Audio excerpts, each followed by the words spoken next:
Magandang araw po sa inyo, mga kalakbay at kabaryo. Pati na rin sa mga nakikinig dito sa channel nyo. Ako nga pala si Lorenzo. Taga Iligan City po ako sa parting Mindanao. Bata pa lang ako nang turuan ako ng aking lolo Paeng kung paano gumamit ng medalyon o anting-anting. Sa murang edad, natuto kong magdasal at magpakain ng medalyon dahil ayon sa aking lolo, kailangan raw pakainin at painumin ang mga anting-anting para hindi lumayo ang espiritong naninirahan sa mga ito. Iba't iba ang klase ng anting-anting. May mga ginagamit sa mabuti at masama. Meron sa sugal, sa pagnanakaw, panggagamot at higit sa lahat, nagbibigay senyales kapag nasa kapahamakan o mapapahama ka.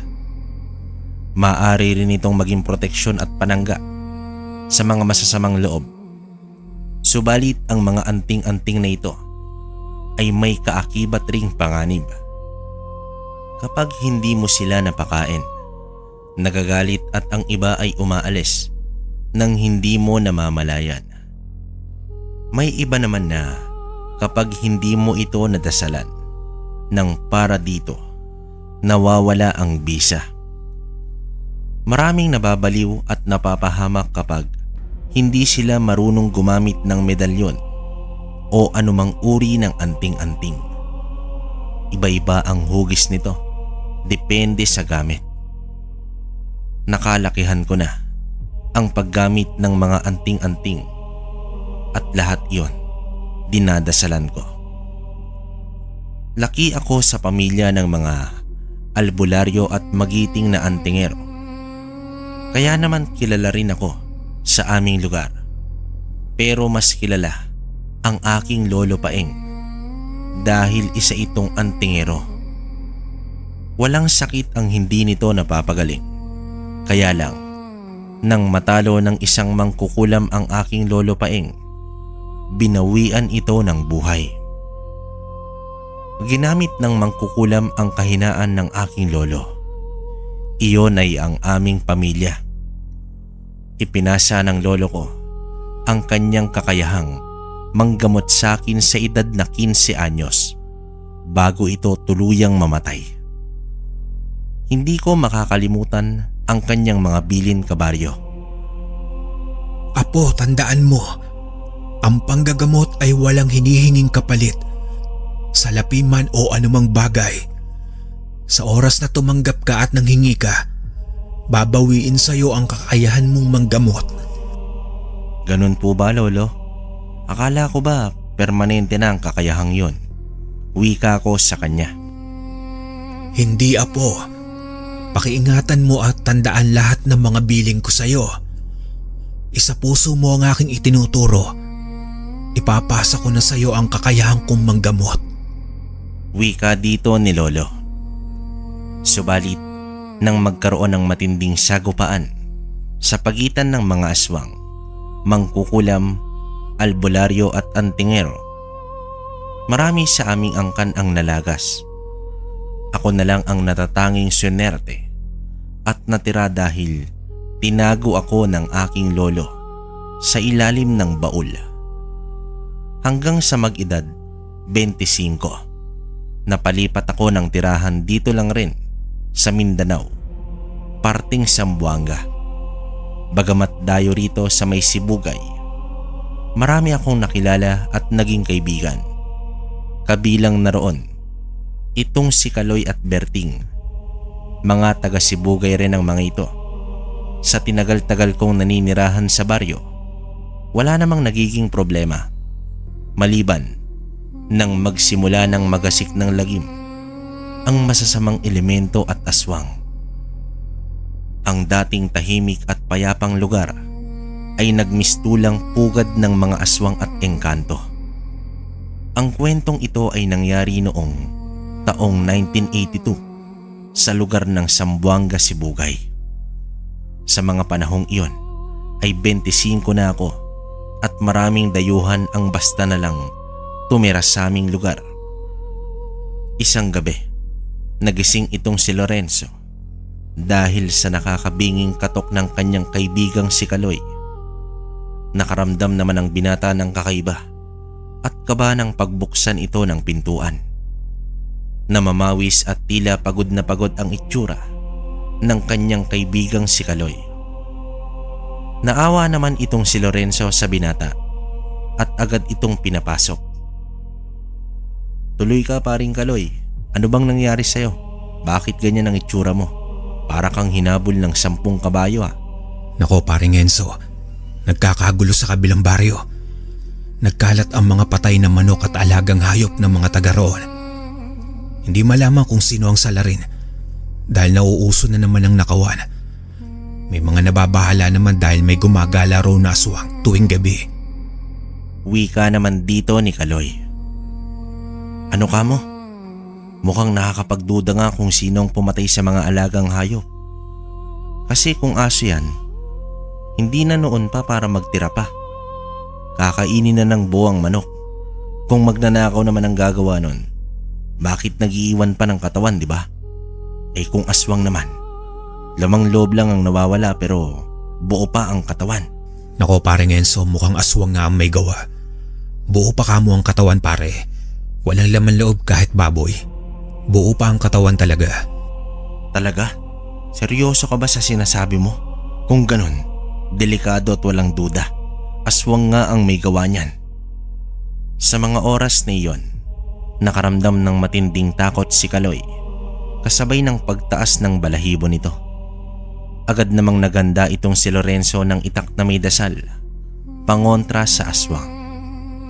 Nakasulat dito ang mga salitang Latin na inukit sa itak na si Lorenzo pa mismo ang nagpanday. Ibinigay naman ito ang isa sa kaibigang si Kaloy. "Paring Kaloy, ito ang itak na may dasal ko. Gamitin mo to laban sa aswang. Sa oras na makaharap mo ang hayop na aswang na yan, agad mong tagain. Iwas-iwas mong itak na to. Nang sa ganon, matakot ang aswang. May kakaibang talim at kakayahan ng itak na yan. Sa oras na matamaan nito ang katawan ng aswang, hindi na yan babalik sa dati o tutubuan pa ng parte. Magagawa mong talunin ng aswang pare." Talaga paring Enzo.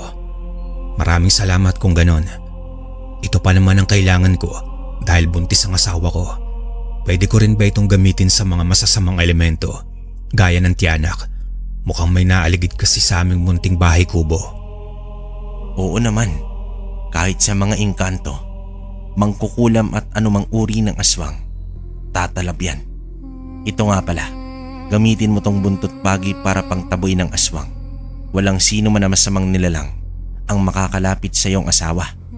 Mabuti naman at binigyan mo ako ng ganito paring Enzo. Malaking tulong ito para sa akin. Kailangan ako ng asawa ko. Nang mga oras na iyon, biglang kinabahan itong si Kaloy. Umilaw naman ang anting-anting na suot ni Lorenzo. Nagkatinginan ang dalawa bago aligagang kumilos. Sinukbit ni Lorenzo ang mga mahalagang kagamitan pati na rin ang kanyang matalim na itak. Nilagay nito ang langis na maaaring gawing panggamot sa sugat na dulot ng pakikipaglaban sa mga aswang. Binaybay ng magkaibigan ang madilim at napakasukal na palayan. Walang kahit anong ilaw roon. Tanging lampara lamang ang kanilang gamit para magsilbing ilaw sa kanilang nilalakaran. Paring Enzo, bigla kong kinutuban. Parang may hindi magandang mangyayari. Nailaw ang medalyon.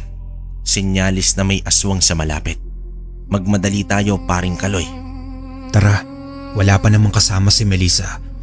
Baka masunggaban niyo ng aswang. Si Bruno at Toby lang ang kasama ni Melissa sa bahay. Dumaan ang dalawa, si Kaloy at Lorenzo sa may ilaw. Kakaibang liwanag ang sumalubong sa kanila. Maraming alitap-tap sa ibabaw ng konting tubig. Mas lalong nanindig ang balahibo ni Kaloy sa mga oras na iyon. Nababahala naman itong si Lorenzo dahil hindi magandang pangitain ang alitap-tap, pati na rin ang malaking itim na paru-paro. Grabe ang ganda ng paru-paro pare. na sabay sa mga alitaptap. Kaloy, wag mong pagkatuwa ng paru-paro na yan. Masamang ibig sabihin kapag may itim na paru-paro, lalo na at dumapo ito. Bakit naman? Akala ko ba swerte ang kulay lupang paru-paro? Kung yun ang may kita mo, pero ang itim na paru-paro, nagbibigay senyales na may mamamatay na malapit sa'yo o may mangyayaring hindi maganda. Paring Enzo naman, walang ganyanan. Bumaba pa sa kamay ko ang lintik na paru-parong iyan. Tara na, bilisan na natin.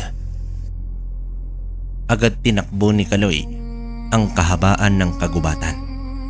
Dumaan sila sa may malaking ilog at may nakita silang magagandang babae. Walang pang itaas ang mga ito at may mahabang itim na buhok. Panay ang tawanan at pagkanta ng mga iyon. Tila hinihikayat silang dalawa ni Lorenzo na lumapit. Agad namang natauhan si Lorenzo at hinawakan ang balikat ng kaibigang si Kaloy para pigilan ito sa paghakbang palapit sa mga magindara. Ang mga magindara ay magagandang aswang ng katubigan. Ang kanilang muka at katawan ay gaya sa kaakit-akit na dilag, samantalang ang kanilang katawan sa may parting bewang naman pababa ay gaya ng sa buntot ng isda. Nangaakit ng mga lalaki at binata gamit ang kanilang alindog at magandang tinig. Samantala, pinaniniwala ang mga magindara ay kumakain lamang ng mga matatanda sapagkat nalalason sila sa mga dugo ng berhen o ng mga musmus. Pare, mag-ingat ka sa mga magindara. Maganda ang kanilang mga mukha kung yun titingnan, pero nakakatakot talaga ang tunay nilang anyo. Huwag kang magpapaloko sa nakikita mo. Pare, anong ginagawa ko rito sa may tubig? Muntikan na akong lumusong ah. Kaloy, tingnan mo ang mga babaeng nasa harapan. Ganyan ang tunay nilang katauhan. Pare, ayoko na. Tara na, umalis na tayo dito. Kumaripas naman ang takbo si Kaloy nang makita ang nakakatakot na itsura ng mga magindara. Sumugod naman agad itong si Lorenzo sa kaibigang takot na takot. Maging ang matinik na si Lorenzo ay nakaramdam ng kakaibang kilabot sa itsura ng mga iyon. Agad silang nakarating sa malawak na sagingan. Sa likod nun, makikita ang isang maliit na bahay kubo. Hindi naman mapigilan kabahan ni Kaloy nang marinig ang sunod-sunod na pagkahol ng alagang si Bruno at Toby. Nakaharap ang mga ito sa may kawayanan sa kanlurang bahagi ng kubo nila ni Kaloy. Paring Kaloy, magmadali ka. Umiinit ang medalyon. Nariyan ang aswang. Ang asawa mo. Hindi ako makapapahayag na may manakit sa akin mag-ina. Tara pare, samahan mo ako. Dali-daling tumakbo ang dalawa patungo sa maliit na kubo. Nanlaki ang mata ni Kaloy nang makitang bumagsak ang gaserang nakapatong sa lamesa. Kakaibang kaba at takot ang naramdaman ng dalawa habang nakapasok sa loob.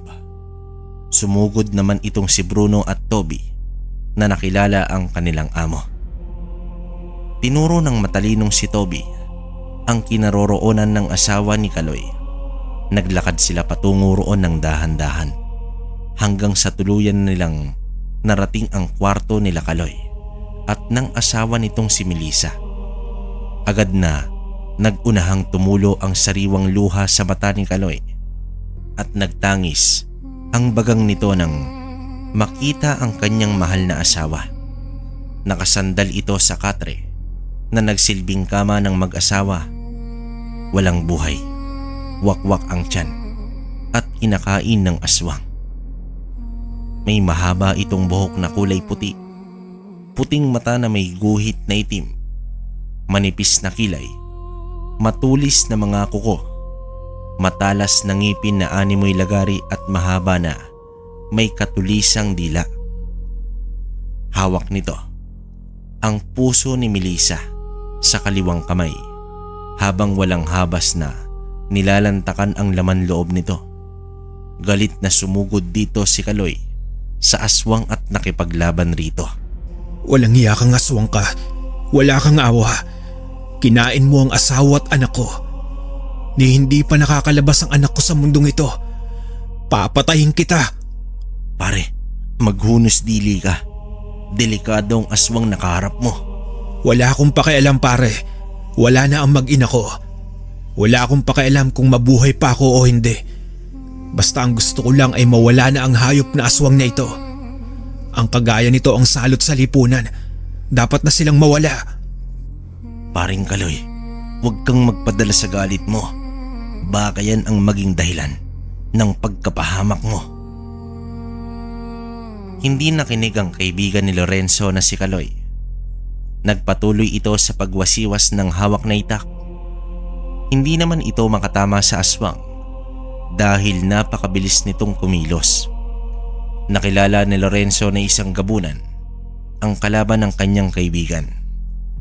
Ang aswang na gabunan ay isang uri ng aswang na napakabangis at malakas. Mabilis rin itong kumilos. Anyong malaking maskuladong lalaki. Napakaitim ng balat at mabalahibo ang matipunong katawan. Ngunit napakaputi ng buhok nito. Galit na galit itong si Kaloy habang nasugod. Mabilis na nasakal ng kulubot na kamay ng gabunan ang leeg ni Kaloy. Napasigaw ito sa labis na sakit nang tumulo ang sariwang dugo. Kaya naman agad nang tumulong itong si Lorenzo kay Kaloy. Bitawan mo siya, gabunan. Pare, mukhang katapusan ko na. Nakikita ko na ang aking mag-ina na nakangiti sila sa akin. Tigilan mo ko, paring Kaloy. Hindi ka mamamatay. Lumaban ka. Kailangan makamit ng mag-ina mo ang hustisya. Huwag kang papayag na isang sakalan ka lang. Tama ka pare. Hindi pa dapat ako mamatay. Kailangan ko pang maipagiganti ang aking mag-ina. Galit na itinaas ni Kaloy ang itak kahit na nahihirapan dahil malakas ang gabunan. Nagawang tagain ni Kaloy ang kamay ng gabunan kaya sumirit ang itim nitong dugo. Napakabaho nun. Sumugod naman itong si Lorenzo at ginamit ang anting-anting na pangil ng kidlat para bumilis. Hinabol nito ang gabunan at nakipaglaban. Ginamit rin ni Lorenzo ang anting-anting na krus ng bituin. Kaya nagawang labanan ng buong tapang at walang katakot-takot ang gabunan. Hindi man lang tumatalab kay Lorenzo ang bawat atake ng gabunan dahil sa anting-anting. Nagawang putulin ni Lorenzo ang kanang kamay ng gabunan gamit ang itak na may dasal na nakaukit na Latin. Binigkas naman ito ang salitang makakapagpaiyak ng todo sa gabunan. Napapalahaw ito ng sigaw sa labis na sakit na dulot noon hanggang sa nagpasya ang gabunan na tumakas. Mabilis itong tumalon sa bintana at nagtungo sa kawayanan. Hinabol pa ito ni Lorenzo, kaya lang hindi na naabutan ang gabunan dahil nagmadali na talaga itong makalayo. Pambihira naman nakatakas pa nga. Melissa, Karina, ang mag-ina ko. Bakit naman ganito? Bakit ako pa ang nawalan? Bakit pamilya ko pa ang pinuntirya? Ilang buwan pa lang si Karina sa tiyan ni Melissa. Mag-aapat pa lang. Pare, hindi mo dapat iniiwanan ng mag-iina mo. Lalo at walang kasama. Sobrang dilim pa naman rito sa inyo. Gubatan pa. Kaya hindi imposibleng may magpuntang aswang dito. Sobrang delikado na sa panahon ngayon. Paring Enzo, hindi ko naman nakalain na magkakaroon ng aswang sa ating lugar. Matagal na panahon na kaming naninirahan rito. Pero wala akong nababalita ang may aswang. Nito lang. Kahit saang lugar may aswang, laganap na talaga sila. Kaya dapat maging alerto ang bawat isa. Hindi sa lahat ng oras ligtas. Sa dami ng dayo ngayon dito sa Sibugay, sigurado kung hindi lang isa ang aswang. Nakatakas ang isang yon. Magtatago yun sa ibang lugar. Paring Enzo, maaari ba akong humingi ng pabor sa'yo? Anong klaseng pabor ba, pare? Turuan mo akong makipaglaban sa mga aswang. Kung paano sila paslangin at pahirapang gamit ang salita o ritual. Hindi ako papayag na walang hustisyang makuha para sa aking mag-ina. Sisiguraduhin kong mamamatay ang mga aswang na yan. Mga hayop sila.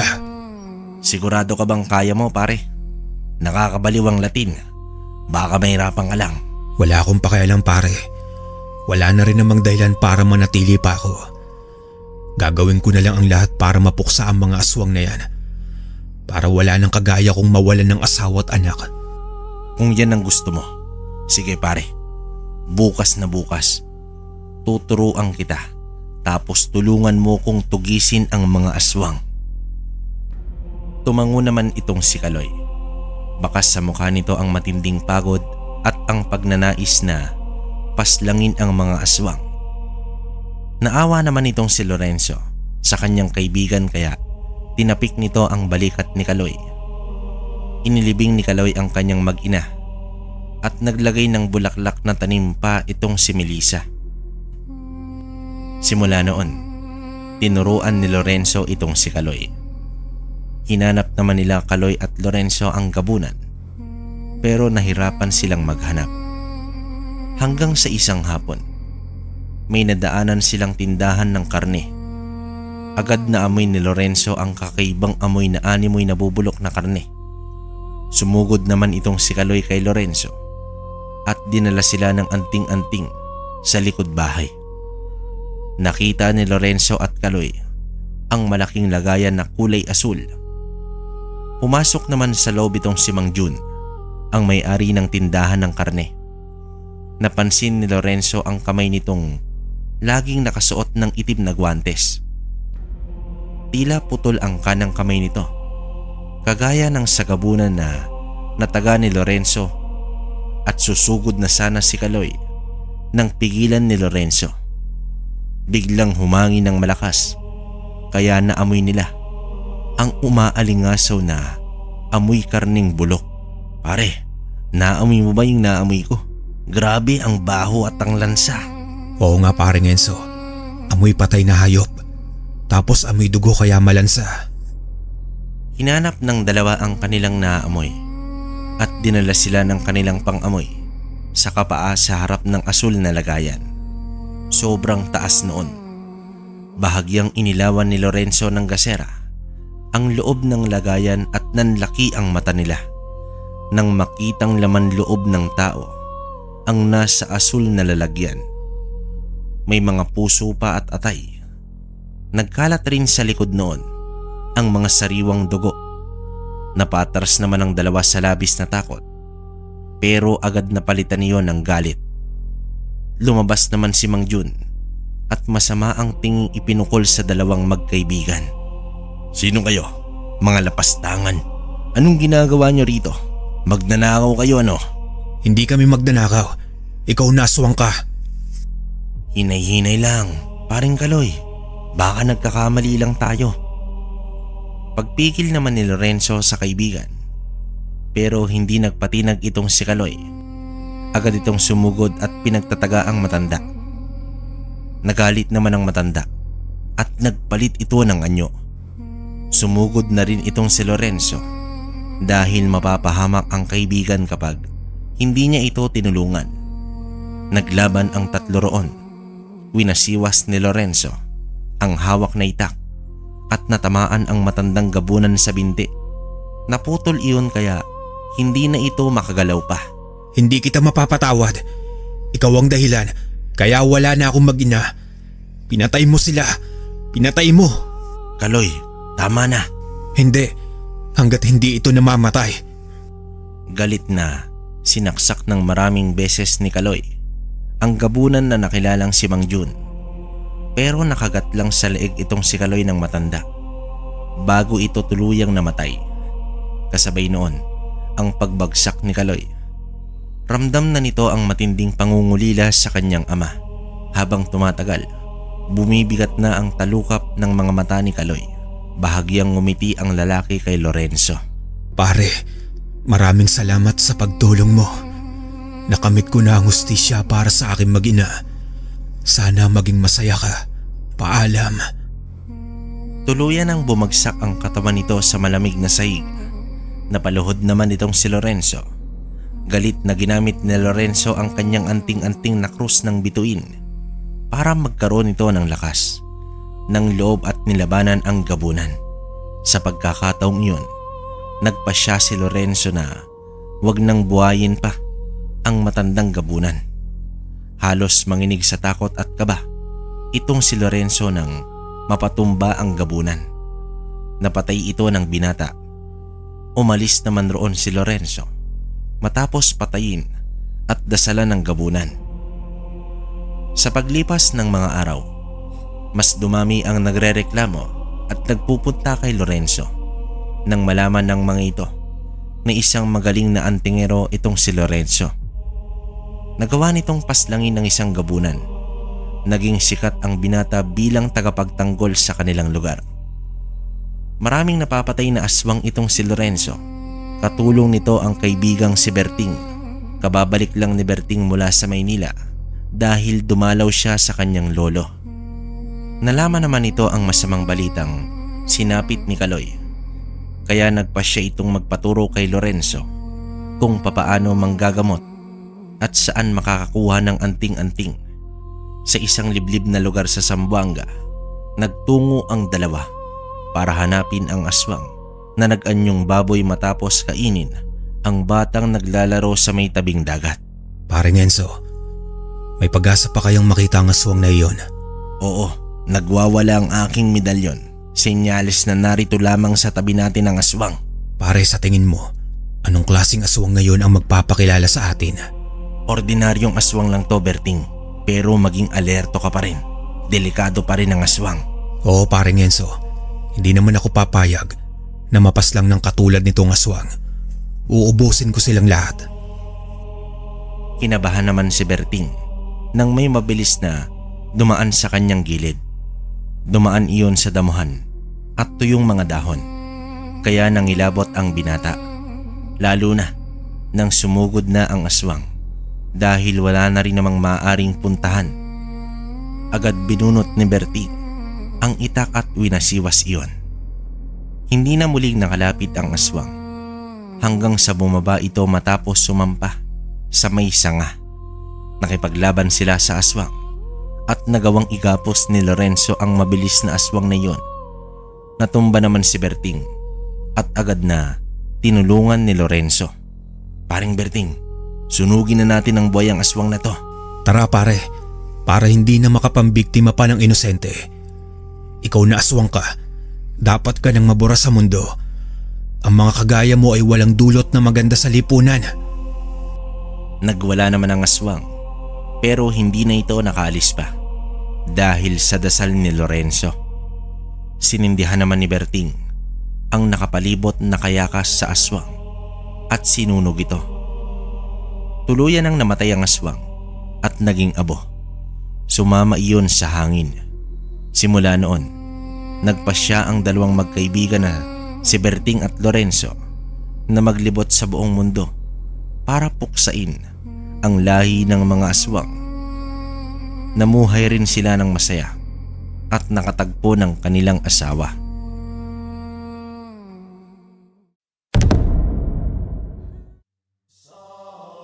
Ang kwentong mapapakinggan ninyo sa araw na ito ay mula sa isa nating kalakbay.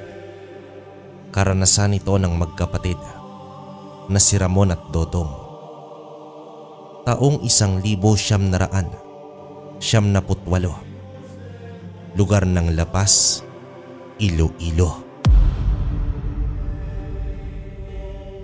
Nang mga panahong ito, simple lang ang pamumuhay ni Ramon at ng kanyang pamilya.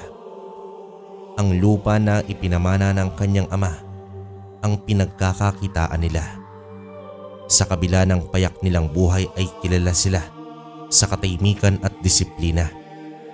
Ngunit hindi talaga may iwasan na may mga taong isinabuhay ang pagkakaroon ng galit sa iba, lalo na kapag nakakalamang sa kanila. Si Tonyo, ang kapitbahay nila na bunsong kapatid ng yumao niyang ama. Palagi itong nagasik ng gulo, kaswapangan at mapang-api sa kanila dahil sa kagustuhang makamkam din ang parte ng lupang kinatitirhan nila Ramon. Labis naman ang galit nito sa kanilang pamilya. Kaya naman palaging nagtatangkang guluhin ang tahimik at payapang pamumuhay nila. Pero kung sukdula na ang kasopangan, kahit ang pinakatahimik at mabuting tao ay mapipilitang lumaban. Kuya Ramon, halika. May sasabihin ako. Ano kasi si Kuya Tonyo, ay si Tio Tonyo pala. Hindi talaga tayo tinitigilan ng matandang yun. Ano na naman dong? Bakit nagkukumawag ka dyan? Hindi ba't sabi ko sa bahay ka lang at bantayan ang paninda natin doon? Si Tio Tonyo kasi, ang kapal ng mukha niya kuya. Tinapon niya lahat ng sako-sakong basura niya sa dulo ng likod bahay natin at hindi lang yun. Nagsiga pa siya roon. Ayun tuloy naapektuhan yung mga bagong tanim natin. Ano? Gaano kalala ang pinsala? Nasira ba pati yung mga gulay natin? Oo kuya, ilang hilera na yung natamaan. May ilan pang unti-unting natutuyo dahil sa usok at init. Nakakainis nga eh. At ang nakakatakot pa, pwede pang lumala kung hindi agad maaksyonan. Nananadya na talaga yung matandang yun eh. Pinipilit niya talagang sagarin ang pasensya natin tol. Pero hindi pwedeng bastang sumugod sa kanya nang wala tayong plano. Kailangan mag-ingat tayo. Kuya Ramon, hindi na po talaga kaya ng puso ko. Lahat ng ginawa niya parang sinasadya na talaga para saktan tayo at sirain ang kabuhayan natin. Kakatanim ko lang ng mga yun. Ngayon wala na. Hindi na pwede to. Teka Dodong, bakit hindi mo inapula agad ang apoy at inuna mo pa magtungo dito? Kuya Ramon, nakabantay po kasi yung lalaking yun doon. Sinuway ko na at sinabihan na huwag siyang magsisiga at may tanim tayo. Pero sinigawan lang ba naman ako at sinabing huwag makialam sa ginagawa niya. Kaya pinuntahan na kita dito, baka sakaling makinig sa'yo ang matandang yun. Halika, magmadali na tayo at baka hindi na natin maabutang may tira pa sa mga tanim natin. Hindi na tinapos ni Ramon ang gawain niya sa bukid ng araw na yun. Kahit mataas pa ang araw ay napilitan na siyang umuwi sa bahay nila para makita ang isinumbong ng kapatid niya. Pagdating pa lang nila Ramon at Dodong sa tapat ng bahay nila, agad nilang nasilayan si Tonyo na nakaupo sa balkonahe ng bahay nito't may hawak na sigarilyo. Abala ito sa pakikipagkwentuhan sa dalawang lalaking kapitbahay din na tumatawa pat para bang walang mabigat na nagawa. Sa saglit na natigilan si Ramon ay napatitig sa tiyuhin niyang arugante. Baka sa mukha niya ang pinipigil ang galit at ang pagiging panga sa pagpipigil ng bugso ng damdamin. Ayan siya kuya. Ayan yung walang yat. Tignan mo. Parang wala lang sa kanya. Tahimik lang dong. Tignan muna natin. Diretsong naglakad ang magkapatid patungo sa likuran ng bahay kung nasa nang sinasabi ni Dodong. Iniisip pa noon ni Ramon na baka nagsisinungaling lang ito, gawa ng malaki ang galit sa tiyuhin niya. Ito kasi ang madalas na pag-inita ng matandang tiyuhin niya dahil sakitin at parating nasa bahay lang. Wala pa ring asawa kahit nasa edad 30 na. Wala naman yung problema sa kanya dahil sa kabila ng pagiging sakitin ng kapatid, nakikita niya namang pinipilit nitong tumulong kahit papaano at masipag sa gawaing bahay. Isa pa ay siya ang panganay kung kaya't responsibilidad niya ito hanggang hindi pa nag-aasawa. Mabait at maasahan din kaya wala siyang masabi. Ang matandang si Tonyo lang talaga ang mapangmata at mahilig makialam sa buhay ng iba, lalong-lalo na sa kanila. Nang makarating sila sa likod bahay ay parang binuhusan ng kumukulong tubig itong si Ramon. Sa mga nakita niya, nagsalubong ang mga kilay niya. Nang makita ang laganap na abo, ang mga tuyong tangkay ng halaman at mga bakas ng sinunog na basura, na tinangay ng hangin hanggang sa gitna ng lupa. Ilang tanim ang tuluyan ng natupok at ilan ay nakalaylay na para bang nilalapnos ito ng apoy. Kita mo na kuya, hindi ako nagsisinungaling. Sinunog talaga ni Tonyo. Hindi man lang siya nahihiya. Ginawa pa niyang harap-harapan. Hindi lang yung mga bagong tanim mga apektado. Pati yung mga bunga na at pwede na sanang mabenta. Humigpit naman ang kapit ni Ramon sa hawak niyang gulok na ginagamit sa paggapas. Hindi na ito nakapagsalita pa sa galit na nararamdaman at mabilis na tumalikod sa kanaglakad pabalik sa harapan ng bahay at lumapit sa bakuran ng tiyuhin ni Tonyo. Tiyo Tonyo, maaari ka bang lumabas na sa bakuran mo at harapin mo ko? Oh Ramon, ang aga mo yata. Bakit? Ano bang problema? Problema? Oo, may problema. Yung basura mong sinunog sa likod bahay ko, nasira ang mga tanim namin. Basura lang naman yun ah. Aba, ewan ko kung bakit umabot yan sa tanim mo. Hindi ko nakasalanan yon. Parang basura lang, galit na galit ka na riyan. At nawala na ang respeto mo sa akin. Anong ipinagmamalaki mo? At ganyan nakataas ang tingin mo sa sarili mo ha? Hindi mo kasalanan, Tonyo. Doon mismo sa gilid ng hangganan natin ka nagsiga. Kita pa ang abo. Pati mga tuyong dahon mo na andun pa. Anong palusot mo ngayon? Respeto? Kami ba nirespeto mo? Aba Ramon, maliit na bagay lang yan. Galit na galit ka na't sinisigawan mo na lang ako. Lupa naman namin yan, di ba? Kung natupok yung mga pananim mo, aba ay malas mo na lang. Malas? Saksi kayo na ilang linggo na namin pinagpaguran yun. Gabi-gabi kaming gising ni Dodo para lang madiligan ang mga tanim. Tapos ganyan mo lang sisirain? Tama, sobra naman po yung ginawa mo, Tonyo. Ay, Tiyong, alam mo naman yan ang ikinabubuhay namin. Tsaka lagi din naman kayo nabibigyan kapag namunga na. Bakit naman ganon? Di magtanim ulit kayo. Hindi naman ako humihingi ng kabayaran dyan. Baka masyado lang kayo nagmamalinis. Ang tagal niyong nakikinabang sa lupa ng tatay ko. Tapos ngayon ay ako pa ang gaganyanin ninyo. Mga wala kayong utang na loob. Namilog naman ang mga mata ni Ramon nang marinig ang sinabi nito. Gigil na napahawak sa tarangkahan ng bakuran ni Tonyo. Dahil para makita ang matalim na hawak niyang gulok ay lumabas na siya nang nag-amok ng away. Kahit na alam niyang ginagatungan lang ng matanda ang inis, nararamdaman niya hindi niya mapipigilan ang sarili dahil para bang pinapalabas nito na wala silang karapatan sa parte ng kanilang ama ng kapatid niyang si Tonyo. Dahil naman sa komosyon, nagsitaasa na ang leeg ng mga kapitbahay na nakikiosyoso. Kanya-kanyang bulungan na rin ang mga ito.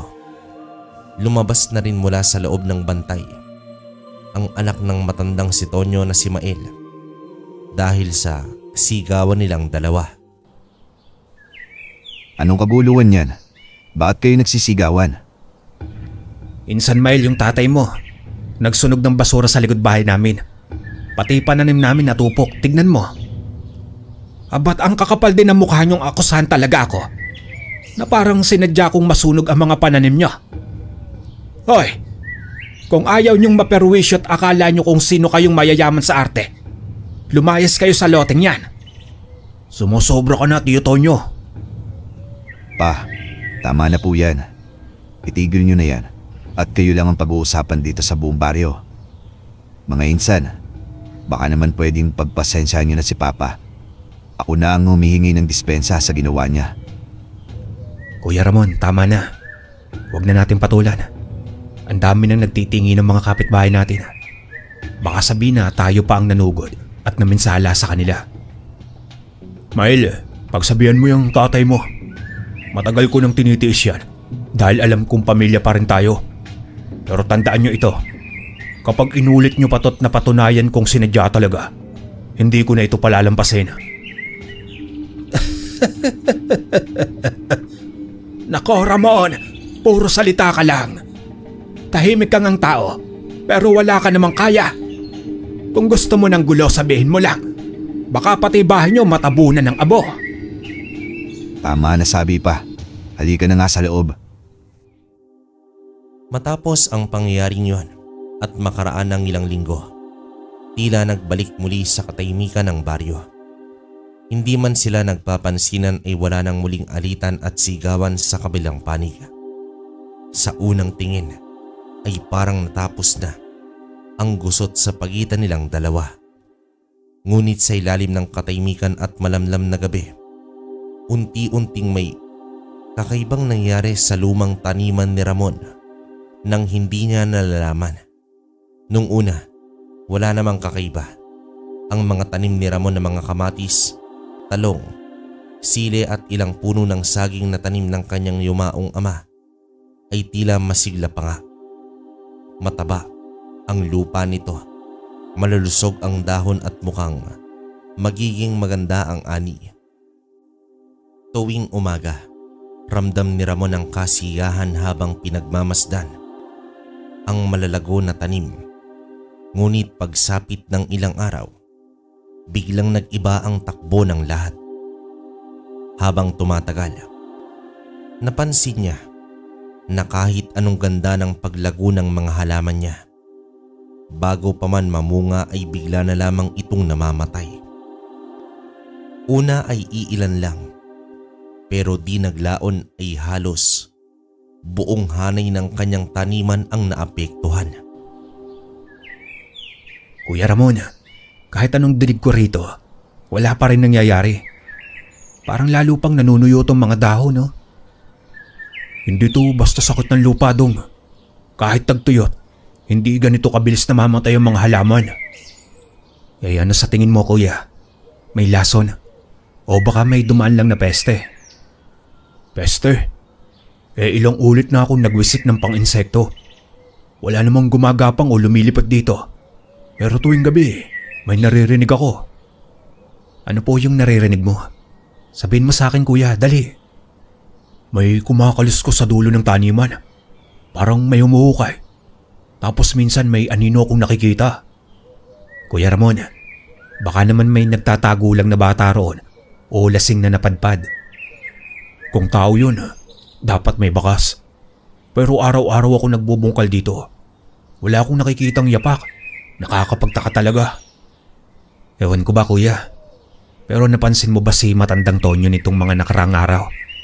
Tahimik masyado. Hindi na lumalabas. Di rin bumabati kahit dumadaan ako. Yun nga din ang napansin ko eh. Noong isang linggo, nakita ko siya sa may kanto ng daan. May hawak na parang garapon na may laman na itim na tubig. Iba na ang kutob ko sa mga nangyayari, Dong. Baka naman po gamot lang yon, Kuya Ramon. Di ba marunong din daw yung manggamot dati? Masama lang talaga ang ugali, kaya wala nang lumalapit at nagpapagamot sa kanya. Mabuti na din yun at baka iba pa ang gawin niya sa mga tao. Yun din ang pagkakaalam ko. Naturuan siya manggamot ng lolo nating albularyo. Pero kung gamot yun, bakit sa tuwing dumadaan siya sa tabi ng lupa natin, kinabukasan may patay na tanim natin? Hindi po kaya may ginagawang masama na si matandang Tonyo? Sa sobrang kaswapangan niya, baka pati po tayo kinakantina niya. Yun nga din ang kutob ko, Dodong. Kaya mamayang gabi, magpapaiwan ako sa taniman natin. Ikaw na muna ang tumao sa bahay. Bukas na ako ng umaga uuwi. Ha? Bakit ka naman po magpapaiwan dito, Kuya Ramon? Anong gagawin mo dito sa taniman? May itatanim ka ba kahit gabi na? Ay nako, kahit kailan talaga. Mahina din ang kukote mo, Dodong. Magpapaiwan ako para magmanman kung may ginagawa ngang hindi maganda yung Tonyo na yan dito sa taniman natin. Kuya naman, baka mamaya kung ano yung pinapasok natin. Kung aswang o mangkukulam yon, sinong makakatulong sa'yo kung mag-isa ka lang dito? Sasamahan na kita. Kung di natin aalamin, mauubos ang tanim natin, Dodong. Lahat ng pinaghirapan natin at nila itay mawawala lang. Mas mabuti nang malaman natin kung sino o ano ang gumagalaw dito Sige po Kuya Ramon. Pero pag may nakita tayong kakaiba, tatakbo tayo agad ah.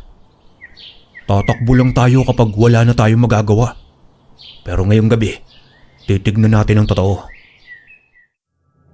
Kabado man ang kapatid niyang si Dodong ay sumang-ayon nito sa binabalak ni Ramon na pagmamanman sa bukirin nila. Pagsapit ng hating gabi, ramdam nilang nag-iiba na ang hangin sa buong taniman. Ang natural na lamig ay nagiging maalinsangan na ito't mabigat sa katawan. Sa likod ng puno ng santol na pinakamataas sa gilid ng lupa, nakalupasay sina Ramon at Dodong. Kapwa ng lalamig, hindi lang dahil sa simoy ng gabi, kundi dahil sa bigat ng kutob nila. Doon nila piniling magmanman at hindi sa kamalig sa kadailanang kung tama ang hinala ni Ramon na tao ang gumagawa ng pamemeste sa bukirin nila. Tiyak, unang titingnan nito ang kamalig kung may tao bago gawin ang binabalak. Si Dodong naman ay nakahalokip-kip lang sa tabi nitong si Ramon habang nakatalokbo ng malaking balabal para maiwasan ang kagat ng mga tagnok. Kuya Ramon, sigurado ka ba talaga sa ginagawa natin? Iba na ang pakiramdam ko eh. Parang may nakatingin sa atin. Tahimik ka lang Dodong. Huwag kang gagalaw kapag may nakita tayo. Huwag kang maunang tumayo. Huminga ng malalim itong si Ramon. Sinisipat ang kabuuan ng taniman na bahagyang nasisinaga ng buwan. Sa unang tingin ay payapa. May init at makapal ang mga anino. Ngunit makalipas ang ilang minuto, nakarinig sila ng may hinang ingay mula sa di kalayuan. Ingay ito ng tila ba may hinahawing sanga at dahon.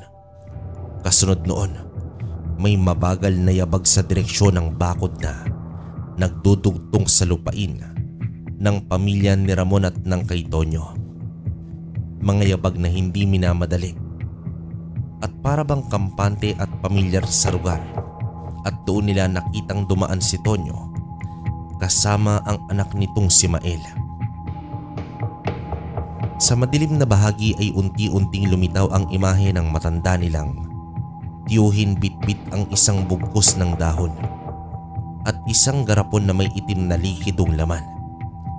Nakasunod ng ilang hakbang sa likuran niya si Mel. Nakayuko at halatang nag-aatubili. Hindi nagsasalita ang dalawa. Maya-maya pa, dahan-dahan ang lumapit si Tonyo sa gitna ng taniman kung saan maraming tanimang namamatay.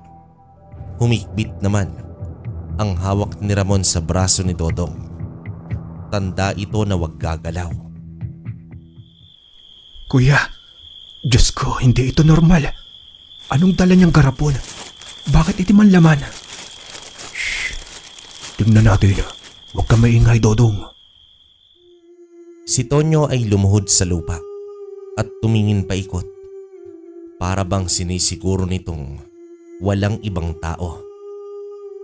Hindi niya alam na nakamasid sa mas mataas na bahagi itong sila Ramon. Hinawi ni Tonyo ang mga tuyong dahon sa lupa at kinuha niya ang garapon at inikot-ikot sa ibabaw ng lupa. Pagkatapos ay binuksan yon. Kumawala ang matatapang at maasim na baho.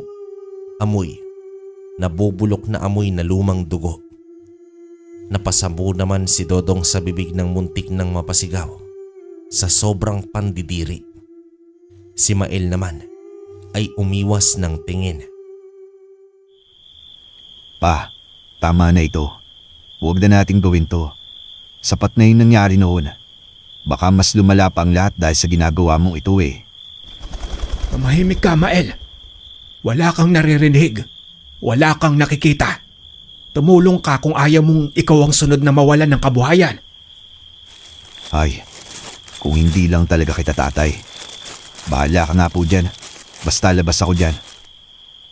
Sinabi ng manahimik ka at baka may makarinig sa'yo. Malilintikan ka talaga sa akin. Pagsama na nga lang dito ang ambag mo sa pamilya natin. Reklamador ka pa. Hindi naman nakakibo itong si Maela at kagaya ng dati. Sunod-sunuran nito sa amang napayuko na lamang habang nakasilip mula sa madilim na bahagi ng taniman. Kitang-kita ni Ramon ang susunod na ginawa ni Tonyo. Kumuha ito at bumulong na tila pumikit kahit paos na ang tono. Kuya Ramon, hindi na talaga ito normal. Iba na ito. Iba na talaga. Tama nga ang hinala ko, Dodong. May ginagawa siyang hindi tama. Pinapatay niya ang lupa't mga tanim natin. Hindi ito basta-basta lang, Dong. Habang patuloy ang bulong ni Tonyo, unti-unting nangitim ang lupa sa ilalim niya na para bang hinigop ang sigla ng taniman. May ilan pang halaman na bigla na lang nalanta sa mismong harapan nila. Parang may tumusok sa ugat at sinipsip ang buhay. Napapikit naman itong si Maela na halatang ayaw makita ang ginagawa ng ama. Si Tonyo naman ay hindi tumigil. Mas lalo pang naging malakas ang bulong hanggang sa nagkatinginan ang dalawang magkapatid. Alam nilang hindi na ito simpleng alitan sa lupa. Kasapwangan ang kinaharap nila at habang nagmamasid sila, unti-unting nanigas ang panga ni Ramon sa sobrang galit. Pagkaalis naman nila Tonyo at Maela, hindi pa rin gumagalaw itong si Ramon. Nakapako pa rin ang mga mata niya sa lupa kung saan ibinuhos ang itim na likido. Yun pala ang dahilan kung bakit hindi nila matukoy-tukoy kung ano ang namiminsala sa mga tanim nila. Ginamitan ng itim na orasyon at likido ni Tonyo ang mga ito. Hindi na nakatiis si Dodong sa mga nasaksiyan niya't nagsalita na ito. Kuya, bakit? Bakit hinayaan mo silang makalis? Dapat tinarang natin. Dapat sinugod natin. Kita mo na kung anong ginagawa nila. Ano pa bang ebidensya ang kailangan? Hindi ngayon, Dong. Anong ibig mong sabihin, kuya? Mismong tayo na ang nakakita ng kahayupan nila. Pinapatay nila yung kabuhayan natin. Bakit hindi mo pa sila hinarap? Dahil hindi sapat lang ang salita. Hindi rin tayo mananalo kung gulo lang ang gagawin natin. Mas may tamang paraan. Kuya, ano na naman yan? Kuya, huwag mong sabihing iniisip mo yung tinuro ni nanay noon. Hindi naman sumagot itong si Ramon. Sa halip ay tumingin lang sa direksyong nilakaran nila Tonyo at Maela at bumuntong hininga na para bang buo na talaga ang desisyon nila. Kung hindi marunong lumaban ng puwatas ang swapang niyang matandang tiyuhin, ay sa ganun paraan niya din ito haharapin. Pagdating ng umaga, hindi pa rin nawala ang tensyon sa muka ni Dodong habang kumakain sila ng pandesal at kape. Dito nagsalita ito ng may halong inis at pagkalito. Kuya Ramon, hindi talaga ako mapakali eh. Bakit mo sila hinayaan kagabi? Alam nating may kasalanan sila. Alam nating sila ang nagpapahina ng mga tanim. Bakit mo pinakawalan? Hindi ko sila pinakawalan, Dong. Pinagbigyan ko lang sila sa huling pagkakataon. Kuya, anong ibig mong sabihin? Pagkatapos uminom ng kape, tumayo si Ramon at kinuha mula sa tukador ang isang kahoy na kahon na may lumang ukit. Kinabahan si Dodong nang makita yon dahil alam niya kung ano ang laman nun. Mga lumang aral, mga bagay na ipinangako ni Ramon na hindi niya nagagamitin kailanman. Ang libretang itim ng mambabarang nilang ina na matagal nang pumanaw. Huwag mong sabihin. Kuya, seryoso ka ba dyan? Dodong, sobra na. Sila na ang unang umatake at nanira. Sila pa ang nagpapahirap sa atin. Kagabi, yun na ang huling gabi na makakagawa pa sila ng masama. Hindi naman nakapagsalita si Dodong. Napalunok na lang ito habang napapatingin sa hawak na kahoy ng kanyang Kuya Ramon. Hindi niya alam kung matatakot siya o paniniwalaan ang kapatid. Ngunit kita niya sa mukha kung seryoso na talaga ako't hindi na magpapaawat pa. Bago pa man sumapit ang gabi at lamunin ng dilim ang buong kalupaan, nasa loob na ng kwarto itong si Ramon. Sa isang tabi, nakahanda ang mga gamit na gagamitin niya sa isa sa gawang pagritwal. Nakaluhod siya sa may sahig at nakaharap sa 3 parehong kulay itim na kandila na lumuluha ng pula.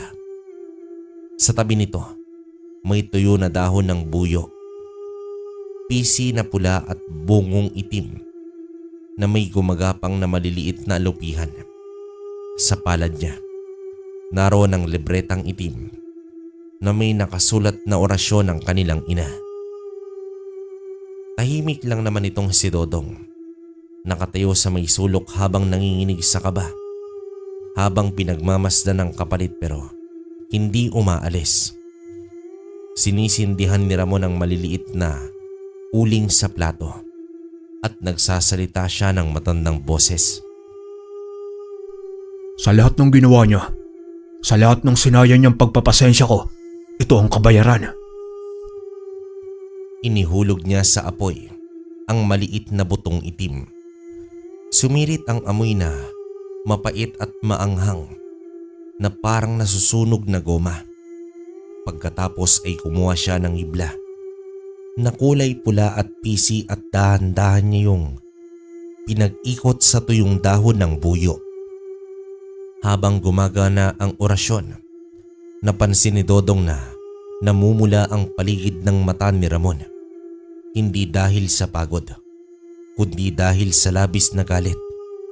Ibinulong ni Ramon ang huling linya ng orasyon, saka hinihipan ng apoy ng itim na kandila. Pagdampi ng huling hininga niya sa apoy, ay pumutok ang pisi sa malaking kislap ng usok. Narinig nila na nagtilian ang mga manok sa likod bahay at kumalabog ang bubong. Kinabukasan, nakasagap agad ng balita si Dodong tungkol sa swapang nilang kapitbahay. Kuya Ramon, bakit Dodong? Anong nangyari? Si matandang Tonyo, kuya. Dinila nila sa pagamutan kaninang madaling araw. Alam ko, narinig ko ang sigawan. Ano daw ang sabi ng doktor? Sabi sa usap-usapan, wala raw silang makita. Wala raw siyang sakit. Kahit anong test at kahit anong tingin, malinis daw. Pero ano? Hindi pa po sila nakakalayo sa pag-uwi. Bigla raw sumuka yung matanda. Sumuka? Ano naman ang isinuka? Kuya Ramon, hindi po normal.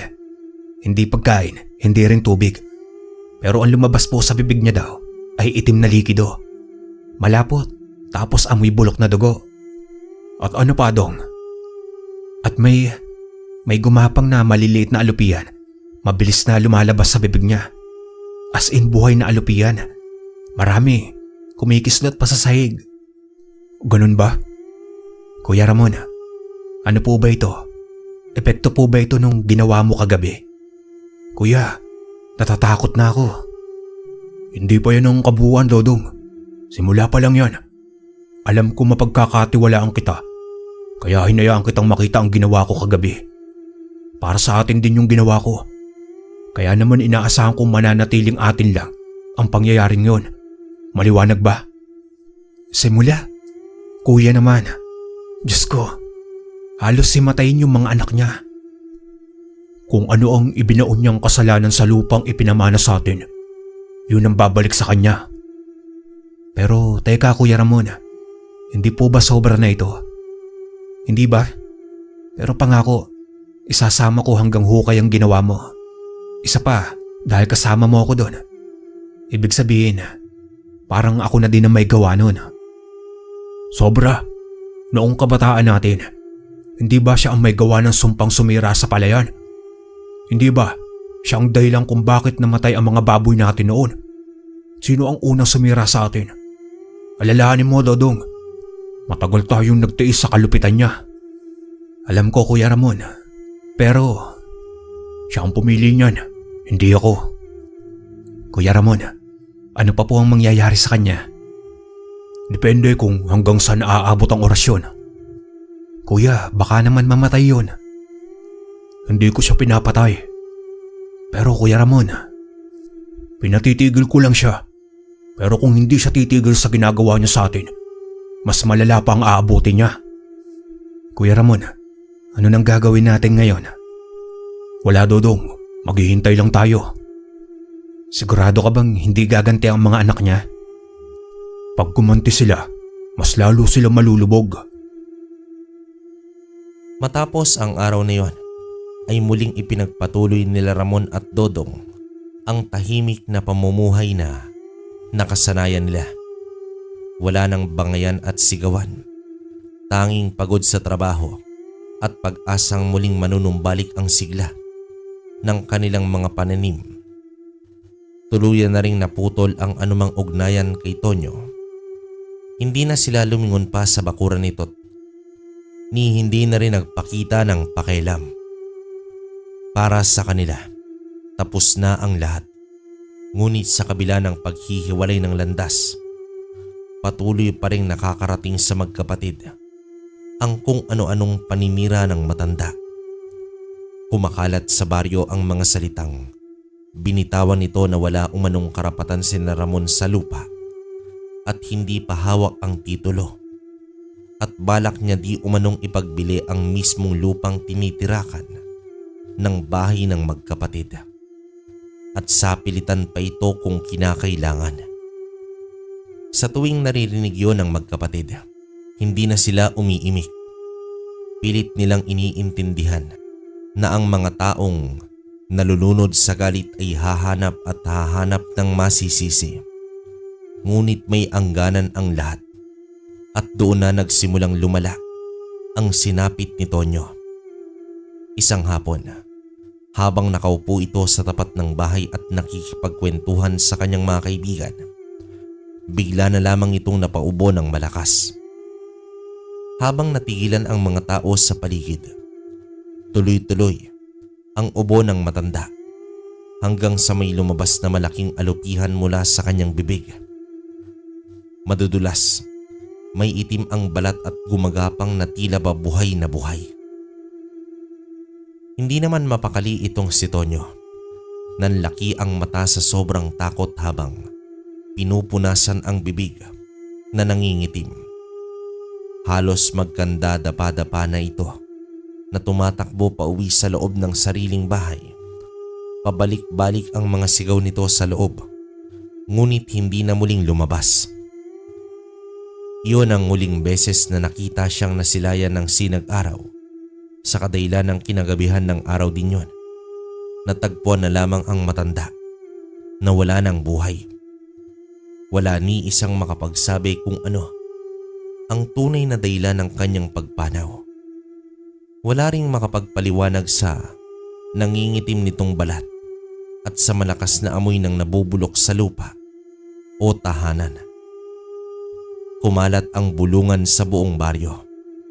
May ilan na nagkwentong may nakakita raw sa kakaibang usok sa bubong ng bahay ni Tonyo noong gabing huling huminga ito. May iba naman daw na nakarinig ng tinig na nanggagaling sa ilalim ng lupa.